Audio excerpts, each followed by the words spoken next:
Hi, my name is Paula Rayo. I'm a real estate broker with Lake Norman Realty in Denver, North Carolina. And I'm here today to talk to you about what does due diligence mean in the state of North Carolina. So typically, an offer is put in on a property by a buyer, and they are given a period of time called due diligence.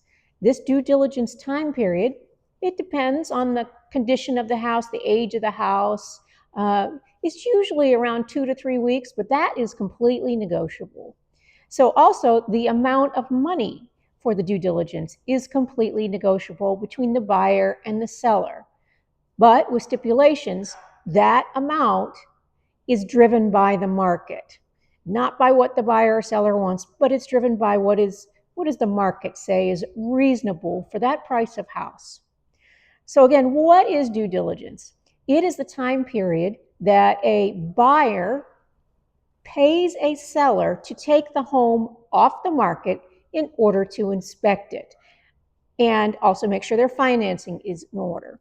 So such inspections include home inspection, radon, termite, septic, well, HVAC, moisture, lead paint.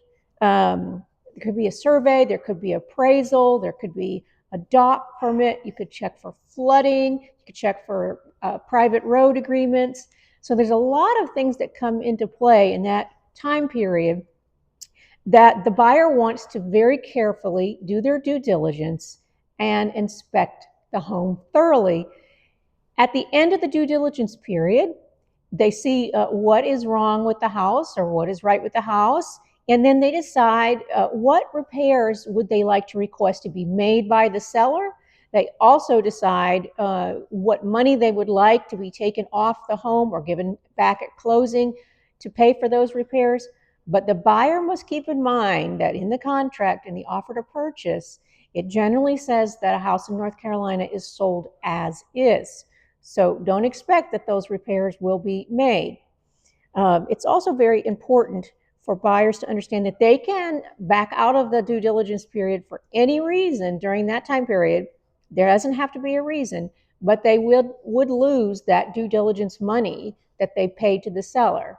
Now, if they go ahead with the purchase after the due diligence period, that due diligence money will directly count towards the purchase of their home. Also, something to keep in mind is due diligence money needs to be paid directly to the seller.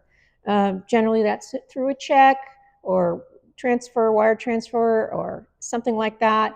Real estate agents in North Carolina are not allowed to handle cash. So we don't touch cash. That needs to go directly to the seller if you're paying cash. And there is a form on the contract where the seller signs when they have received the due diligence money. And literally, as soon as the contract is signed, that due diligence money is due. So make sure you do have that amount available in cash to liquid funds to give to that seller.